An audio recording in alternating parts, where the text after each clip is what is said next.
NCERT class 12 chapter number 4 सारणिक। और आज हम इस चैप्टर में अध्ययन करेंगे कि सारणिक के मदद से हम डिटर्मिनेंट के मदद से त्रिभुज का क्षेत्रफल कैसे निकालते हैं। यानी जो आपने क्लास 10th में पढ़ा होगा कि त्रिभुज का क्षेत्रफल 1/2 x1 into y2 minus y3 plus x2 y3 minus y1 plus x3 y1 minus y2, उसी के बेस पर ये चैप्टर है। बहुत छोटा सा टॉपिक है, 2-3 बातें हमको इसमें समझाना है। अगर हम डिटर्मिनेंट की बात करें तो बाबू मेरे हमने यहां पे आपको 4.1 पढ़ा दिया है, जहां पे खास करके हम 1x1 कोटि के सारणी का मान निकालना सीख लिए थे। अगर 2x2 कोटि का हो उसका भी मान निकालना सीख लिए, और 3x3 का अगर डिटर्मिनेंट मिल जाए तो उसका भी मान निकालना हमने सीख लिया है।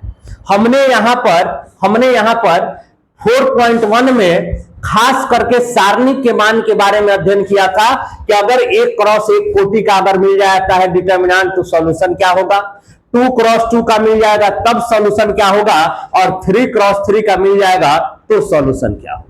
4.1 में हमने ये पढ़ा था। 4.2 में अगर हम बात करें बाबू, 4.2 की अगर हम बात करें तो यहां पे प्रॉपर्टीज के बारे में हमने पढ़ा, यानी गुणधर्म के बारे में अध्ययन किया। गुणधर्म क्या करता है कि सारणिक के मान को निकालने में हमें सुविधा देता है। यानी कोई भी सवाल अगर आपको देखते हैं और गुणधर्म का प्रयोग करते हैं तो गुना भागा बहुत अधिक करने की जरूरत नहीं होता है। प्रॉपर्टीज के द्वारा हम 5-6 प्रॉपर्टी लिखवाए थे कि अगर किसी सारणी के पंक्ति को स्तंभ कर दिए, स्तंभ को पंक्ति कर दिए, सारणी के मान में कोई परिवर्तन नहीं होता है। दूसरा हमने बताया था कि यदि कोई भी सारणी दिया गया है, 2 पंक्ति या 2 स्तंभ बराबर है तो ऐसी परिस्थिति में सारणी का मान 0 हो जाता है। हमने ऐसा भी बताया था कि अगर किसी सारणी का कोई एक पंक्ति या एक स्तंभ 0 है तो वैसे स्थिति में भी हम कहते हैं कि सारणी का मान 0 होता है। हमने 5-6 प्रॉपर्टीज बताकर और हमने आपको 4.2 का समापन कर दिया।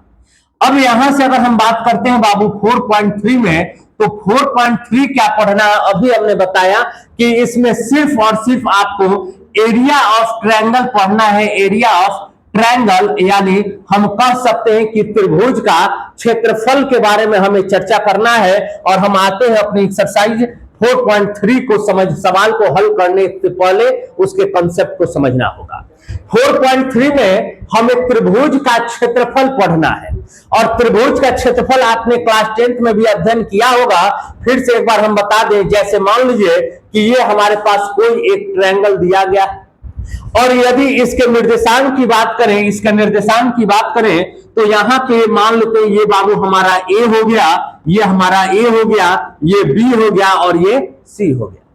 और इसके कोऑर्डिनेट की बात करें, निर्देशांक की बात करें तो ये x1 y1 हो गया, ये x2 y2 हो गया, x2 y2 हो गया, और ये हमारा बाबू x3 और y3 हो गया। कोई दिक्कत? x1 y1 x2 y2 और x1 y1 x2 y2 और x3 y3।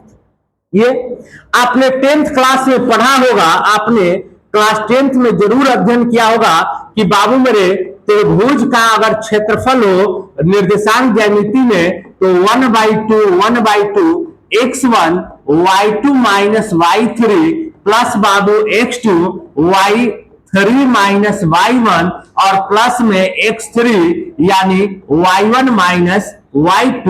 ये आप क्लास 10th में पढ़े हो, उम्मीद करता हूं पढ़े होंगे। अब यहां से जब हम आगे बढ़ेंगे कि हमारे पास क्लास 10th का ये फॉर्मूला है, फिर भी सर त्रिभुज का क्षेत्रफल आप पढ़ा रहे हैं, तो कारण यहां पे ये है कि सारणिक के द्वारा, डिटर्मिनेंट के द्वारा हम एरिया ऑफ ट्रायंगल कैसे निकालते हैं उसके बारे में अध्ययन करना है। यानी एरिया ऑफ ट्रायंगल किसके द्वारा? डिटर्मिनेंट के द्वारा। इस फॉर्मूले का प्रयोग हम नहीं करेंगे, लेकिन डिटर्मिनेंट के द्वारा कैसे हम एरिया निकालते हैं थोड़ा सा विचार विमर्श करते हैं। हालांकि डिटर्मिनेंट को सॉल्व करें तो आएगा यही, देखो कैसे। जैसे मान लो कि तुम्हारे पास ये दिया गया है एक आपका ट्रायंगल, ये मान लेते बाबू ये दिया गया है आपका कुछ इस तरह का दिया गया है ट्रायंगल। अगर हम कह दे तो ये हमारा ए पॉइंट हो गया, ये पॉइंट बी हो गया, ये पॉइंट हमारा सी हो गया। ए का निर्देशांक की बात करें तो x1 y1 है बाबू, बी की बात करें तो x2 y2 है बाबू, और सी की बात करें तो x3 और y3 है। कोई दिक्कत है तो बोलो।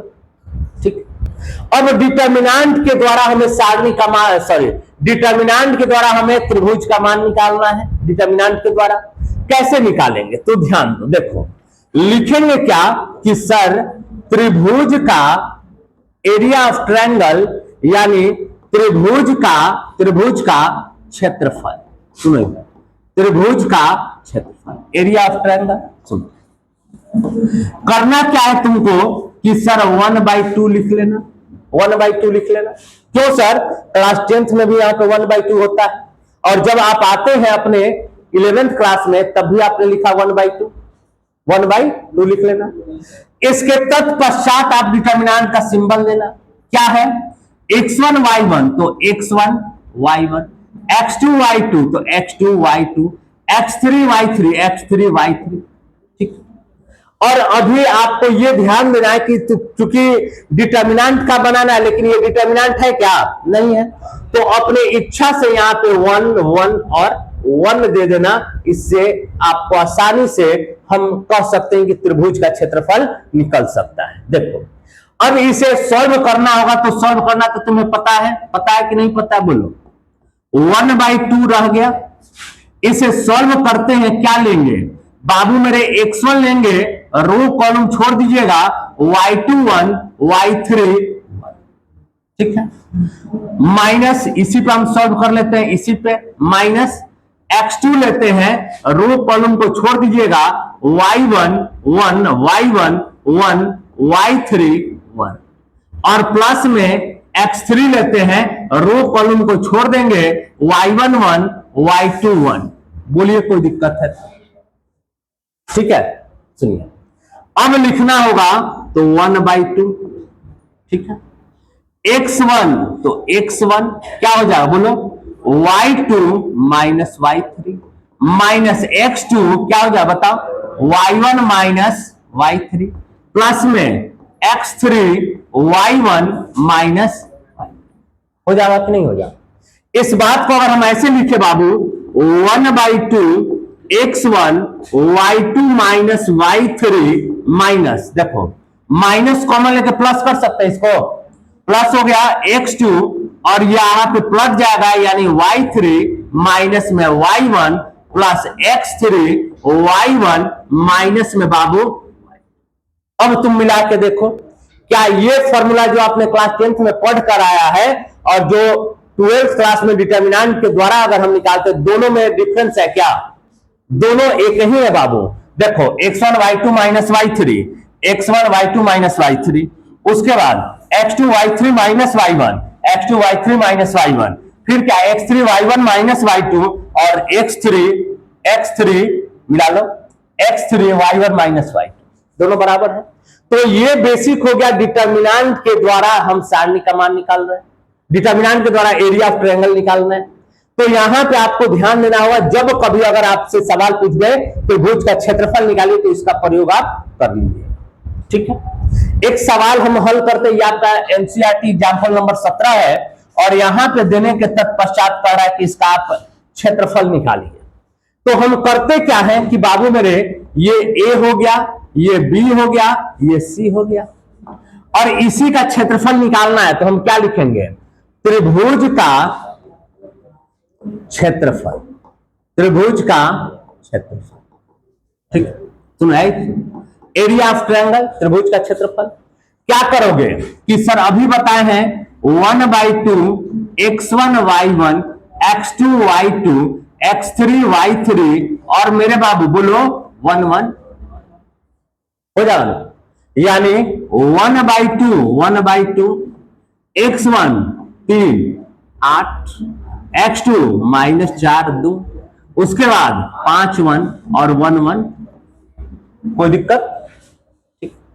अब ध्यान दो, अगर इसको सॉल्व करोगे क्या लिखोगे, 1/2, 3 लेंगे, रो कॉलम को हटाइए, 2 1 1 1 माइनस 8 लीजिएगा, रो कॉलम को हटा दीजिएगा तो कितना बचेगा बाबू बता दो, -4 5 1 1, और प्लस में 1 लीजिएगा, रो कॉलम हटाइएगा, -4521।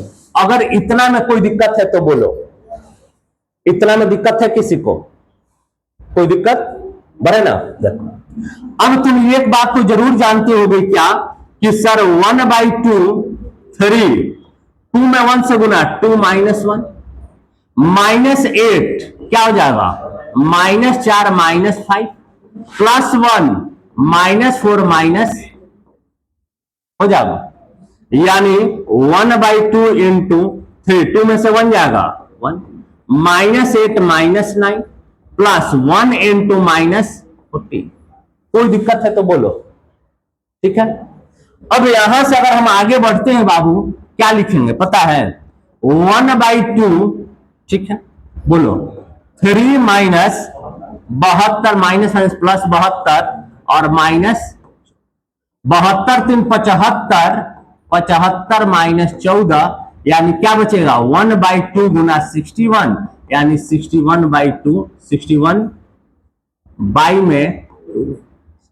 अगर कोई दिक्कत है तो पूछो, किसी को भी अगर इतना में दिक्कत है तो पूछ सकता है। एरिया ऑफ ट्रायंगल डिटरमिनेंट के द्वारा निकलने आ जाएगा ना, देखो कोई टेंशन है ही नहीं। x1 y1 x2 y3 और x3 y3, x1 y1 x2 y2 x3 y3 और 1 1 1, अब बस हल कर देना, कोई दिक्कत। अब यहां से अगर हम आगे बढ़े, जब डिटरमिनेंट का हम बात समझ लिए कि सर एरिया कैसे निकलता है, अब यहां से आगे बढ़ेंगे तो हमें पढ़ना होगा संरेख के बारे में, कोलिनियर के बारे में, फिर समीकरण के बारे में भी हम चर्चा करेंगे। देखिए संरेख यानी कोलिनियर, कोलिनियर मतलब क्या कि सर अगर हम कोलिनियर कहते हैं तो इसका मतलब क्या है कि सर मान लेते हैं कि हमारे पास एक रेखा है, एक रेखा है और इसी रेखा पर कहीं जाकर ए है, कहीं बी है और कहीं में सी है, इसी रेखा पर ए बी और सी है, ठीक। अब हमें यह साबित करना होगा कि सर यह जो दिया गया है ये संरेख है, एक ही रेखा पर है। तो ऐसी परिस्थिति में आप क्या करोगे? सुनो, अगर मान लो कि इस तरह से दिया गया है, इस तरह से 3 बिंदु ए बी सी, ठीक। इन दोनों में अंतर क्या है ये बताओ पहले, इन दोनों में अंतर क्या है? या मान लीजिए हम इसको थोड़ा सा फिगर अच्छा समझा दें, देखो फिगर थोड़ा सा अच्छा ले लेते हैं। जैसे मान लो कि हम इस तरह से, देखो सुनो, इस तरह का फिगर लिए हैं। अब इन दोनों में अंतर क्या है, बात बताओ, इन दोनों में अंतर क्या है? कौन बता? मनीष खड़ा होगी तो। इन दोनों में डिफरेंस क्या है? ये त्रिभुज हो गया, यानी जब ये त्रिभुज है तो इसके अंदर कुछ एरिया तो आएगा, चाहे 10 आ जाए, 20 आ जाए, 50 आ जाए, 2 आ जाए, 1 आ जाए, आएगा इसके अंदर। क्या इसके अंदर एरिया आएगा कभी? त्रिभुज बना रहा है नहीं। तो जब भी अगर संरेख होगा ना तो ये ध्यान में रखिएगा कि सर निश्चित तौर पे त्रिभुज का आप क्षेत्रफल निकालिए, एरिया ऑफ ट्रायंगल निकालिए और वो यदि 0 आ गया तो समझ लेना क्या है? संरेख है। एरिया अगर 0 आ जाए तो संरेख है। इसमें अगर एरिया निकालिएगा तो कुछ ना कुछ आएगा, लेकिन इसका एरिया क्या आएगा? 0 आएगा। तो कोई कभी भी आपसे पूछे कि संरेख है साबित करें, कोई टेंशन नहीं लेना है बाबू। क्या कर देना है आपको कि सर त्रिभुज का क्षेत्रफल 0 दिखा दीजिए तो कह दीजिएगा कि अब क्या है? संरेख है। आया समझ? ठीक। अब यहीं से एक और सवाल आपसे घुमा सकता है, जानते हो क्या? कि समीकरण पूछ देता है, इक्वेशन पूछ देगा। क्या पूछ देगा बाबू? इक्वेशन। इक्वेशन यानी समीकरण, इक्वेशन यानी समीकरण। अब ये समीकरण क्या होगा? समीकरण क्या होगा? इक्वेशन क्या होगा? देखो यहां से तुम्हारे पास x1 y1 दे देगा और x2 y2 दे देगा, 2 बिंदु दे देगा और तब कहेगा समीकरण निकालिए। तो यहां से कुछ मत कीजिएगा, आप अपने मन से ले एक्स वाई कोऑर्डिनेट मान लीजिएगा, क्योंकि समीकरण बनाना है तो 3 गो पॉइंट हो गया। और इसी को आप कीजिएगा क्या ना कि बाबू मेरे त्रिभुज का क्षेत्रफल इक्वल टू 0 और यही 3 गो बिंदु रख के दीजिएगा तो आपको समीकरण भी पता चल जाएगा। देखिए ये 2 बिंदु आपका दिया रहेगा, जब भी समीकरण पूछेगा 2 बिंदु दे देगा और कहेगा समीकरण निकालिए, तो तीसरा बिंदु एक्स वाई आप मान लीजिएगा, और त्रिभुज का क्षेत्रफल 1/2 x1 y1 x2 y2 x3 y3 1 1 1 करके आप वहां से हल किया, समीकरण आ जाएगा। ठीक है ना। तो यहां तक आपका थ्योरी 4.3 के सवाल को सॉल्व करने के लिए समाप्त होता है, और हम आते हैं अपने टॉपिक पे, अपने सवाल पे। 4.3 का पहला सवाल इतना दिया गया, कह रहा है कि क्षेत्रफल निकालिए। निकल जाएगा कि नहीं निकल जाएगा, बोलो, निकल जाएगा कि नहीं निकल जाएगा। करेंगे क्या कि सर ये त्रिभुज है सर, तो हाँ बाबू, लिखेंगे क्या कि बाबू मेरे त्रिभुज का क्षेत्रफल, और त्रिभुज का क्षेत्रफल फॉर्मूला डिटर्मिनेंट के द्वारा x1 y1 x2 y2 x3 y3 और 1 1 1 लिखना होगा। 1/2 x1 1 0 6 0 4 3 और 1 1। कोई दिक्कत?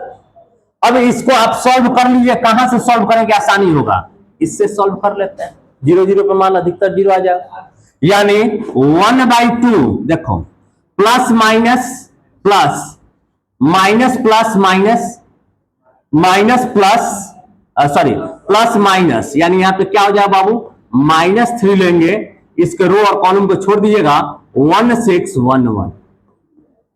बस 0 पे लेके चलते तो 0 आता इसलिए नहीं लिए, 0 पे लेके चलते 0 आता इसलिए नहीं लिए। अब इसको सॉल्व कीजिए। 1/2 इंटू -3 1 -6 हो जाएगा। 1/2 -3 इंटू -5 कितना हो जाएगा, 1/2 गुना 15 और 15/2 वर्ग इकाई आंसर दे रहा है जी। देख लो आंसर मिला लो।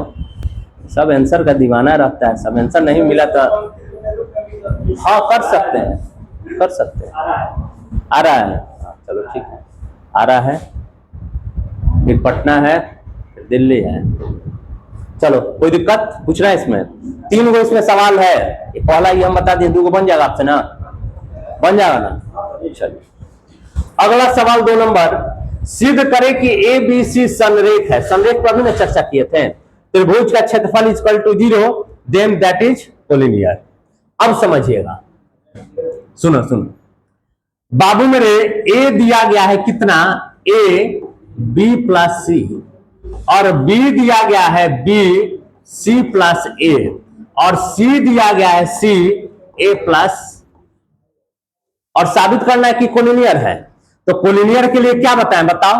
त्रिभुज का बोलो क्षेत्रफल बराबर 0, और त्रिभुज का क्षेत्रफल क्या होता है, 1/2 x1 y1 x2 y2 x3 y3 1 1 1 बराबर, ठीक है। 2 ले जाकर उधर गुना कर दिए तो खत्म हो जाएगा। x1 क्या है, a b plus C, b c plus C, और c a प्लस b, और 1 1 1 बराबर हो जाएगा। इसको हमें 0 दिखा देना है।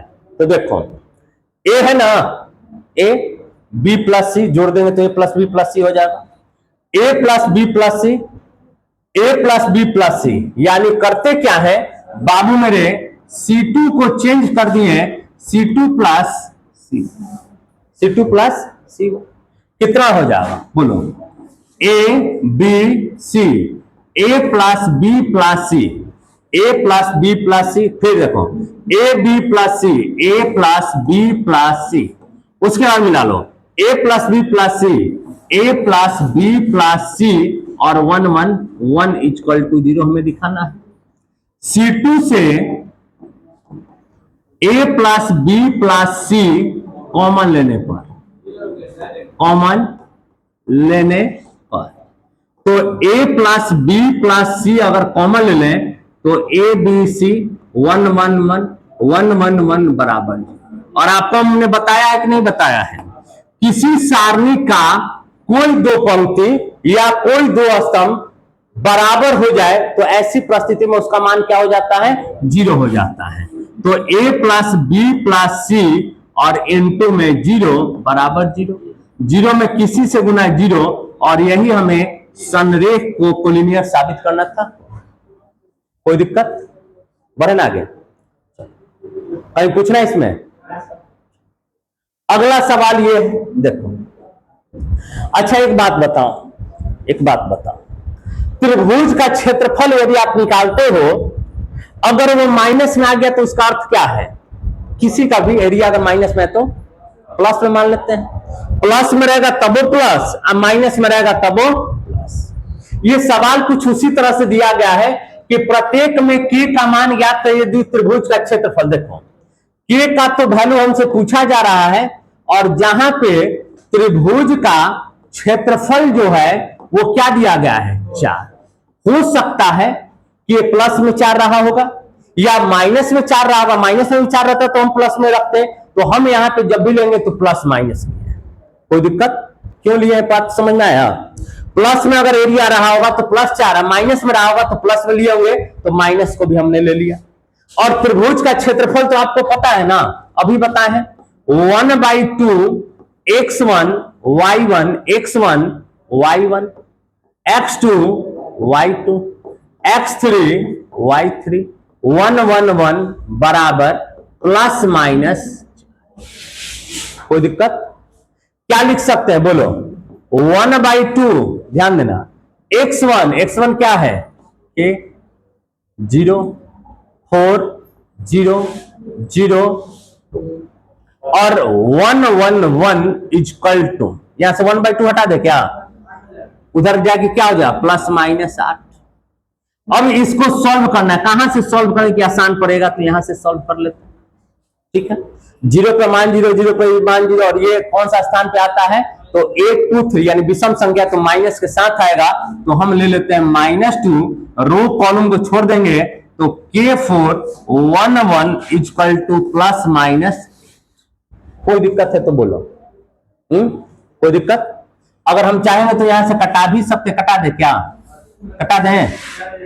हाँ तो लोग कटा ही देते हैं, 4 हो जाएगा, यानी -K-4 equal two plus -4, -K+4 equal two plus -4। यहां से 2 अर्थ निकल रहे हैं, जानते हो क्या? -K+4 इक्वल टू 4 और -K+4 इक्वल टू -4। एक बार प्लस में 4 और एक बार माइनस में 4। देखो माइनस के, देखो 4 4 तो कैंसिल हो गया, -K इक्वल टू 0 यानी K बराबर माइनस के, देखो 4 लेकर इधर आ गए, 4 + 4 इक्वल टू K यानी K इक्वल टू 8। तो K का मान क्या रखने पर इस त्रिभुज का क्षेत्रफल 4 इकाई आता? तो K के जगह पे या तो आप 0 रख दो या K के जगह पे 8 रख दो, तो निश्चित तौर पे इसका जो एरिया आएगा वो 4 आ जाएगा। देख लो आंसर, देख लो, आ गया। चलिए हो गया। इसी का एक और सवाल है, बन जाएगा कि नहीं बन जाएगा? इसी तरह का है, एकदम बन जाएगा। अगला सवाल क्या है? सुनना बात अच्छे से। सारणिकों का प्रयोग करके इतना इतना को मिलाने वाली रेखा का समीकरण ज्ञात करें। बताए ना अभी आपको, रेखा का समीकरण का मतलब क्या होता है बाबू? कि 2 पॉइंट दे देगा, तीसरा अपने मन से मान लेना रहता है। तो देखो अगर सॉल्व करें तो क्या दिया गया है? 1 और 2, 3 और 6, और क्या है? x और y मान लेते, इतना दिया गया ना। और समीकरण निकालना है तो मानना पड़ता है x और y अपने मन से मान लें। ठीक है, और आपको तो हम बताइए किए हैं कि सर त्रिभुज का क्षेत्रफल इक्वल टू 0, जब समीकरण निकालना है। इस बात को हम लिख सकते हैं क्या? 1/2 x1 y1 x2 y2 x3 y3 1 1 1 equal to हो जाएगा, यानी 1/2 x1 बताइए क्या है? 1 2 3 6 xy 1 1 1 बराबर 0। ठीक, 2 को ले जाके उधर 0 कर दें तो इधर क्या बनेगा बताओ? 1 लेंगे, रो और कॉलम छोड़ दीजिए, 6 1 y। चलिए -2 लेते हैं, रो कॉलम को छोड़ दीजिएगा, 3x 1 1। चलिए प्लस 1 लेंगे, रो कॉलम को छोड़ दीजिएगा, 3 6 xy इक्वल टू। कोई दिक्कत? ठीक, चलो 6 - y 1 से गुना करेंगे, यही रहेगा, -2 × 3 - x plus 1 into 3y minus 6 हो जाएगा बाबू, बोलो क्या लिख सकते हैं? 6 minus Y minus 6 minus plus 2x plus 3y minus 6x equal to 0। कटने वाला है क्या? प्लस में 6 माइनस में 6 कैंसिल, 3y अब में से एक y जाएगा 2y minus 6x plus 2x minus 4x equal to 0। यानी लिखना होगा 2 कॉमन ले लें तो y minus 2x equal to 0, 2 उधर जाकर भेज दिए 0 हो जाएगा, y minus 2x equal to 0। हालांकि इसे y बराबर 2x भी लिखा जा सकता है, ये इक्वेशन। बोलिए कोई दिक्कत है? ठीक है, कोई दिक्कत? तो यहां तक इसका एक और सवाल है, ये सेम इसी तरह से बनेगा, बन जाएगा कि नहीं बन जाएगा? मिला लो आंसर, मिला लो, हो सकता नहीं। चलिए ठीक है, बने ना। अब अंतिम सवाल है और 4.5 आपका 4.3 आपका सवाल, ये अंतिम सवाल है। देखो सुनाए, यदि शीर्ष इतना इतना अभी इसे सवाल बताएं। देखो क्या कि सर के का वैल्यू निकालना है और एरिया दिया गया है 35। देखो ऑब्जेक्टिव है क्या, इसको हम छोड़ दे क्या? छोड़ दे क्या इस सवाल को? बोलिए छोड़ दे क्या? आए अब सवाल खत्म है, इसका चैप्टर का खत्म हो गया, अब सवाल आगे नहीं है। त्रिभुज का क्षेत्रफल इक्वल टू 0 बताए हुए है ना, सॉरी 0 कैसे, प्लस माइनस। त्रिभुज का क्षेत्रफल का मतलब 1/2 x1 y1 x2 y2 और x3 y3 1 1 1 बराबर प्लस माइनस 1/2 x1 क्या है 2 माइनस 6 5 4 के 4 1 1 1 इक्वल टू प्लस माइनस 2 हटा दे क्या बाबू, यहां से 70 कर दे, उधर 70 कर दें, हो गया ठीक है ना। बताओ ये हल हो जाएगा कि नहीं? के का मान निकल जाएगा कि नहीं? निकल जाएगा। कैसे निकालोगे? टाइम है ना। देखो 2 लेंगे बाबू, रो कॉलम को छोड़ दोगे 4 4 1 1 माइनस माइनस 6 लेंगे, रो कॉलम को छोड़ दोगे 5 के 1 1 और प्लस 1 लेंगे, रो कॉलम को छोड़ देंगे 5 4 के 4 और इक्वल टू में, ठीक है। क्या करेंगे बताओ? 2 इंटू 4 माइनस 4 माइनस 6 5 माइनस के प्लस 1 इंटू 5 के 20 माइनस 4 के इक्वल टू 70 में लिखवाया ये था, बोल क्या नहीं रहा है? Plus minus 70 plus minus 70। अब मिला लो, देखो 2 इंटू 0 प्लस 6 5 30 माइनस 6 के प्लस 20 माइनस 4 के इक्वल टू प्लस माइनस 70। सुनिए 30 और 20 50 माइनस 6 4 10 के इक्वल टू प्लस माइनस 70। एक बार प्लस में 70 एक बार माइनस में 70। देखो 50 माइनस 10 के इक्वल टू 70 और 50 माइनस 10 के इक्वल टू माइनस, मिला लो 50 माइनस 70 इक्वल टू 10 के, कितना बचेगा माइनस 20 इक्वल टू 10 के, 0 0 कैंसिल, के बराबर -2। यहां पे ध्यान दो 50 प्लस 70 इक्वल टू 10 के, 7 5 12 120 इक्वल टू 10 के, 0 के का मान 12 भी सही है और -2 भी सही है।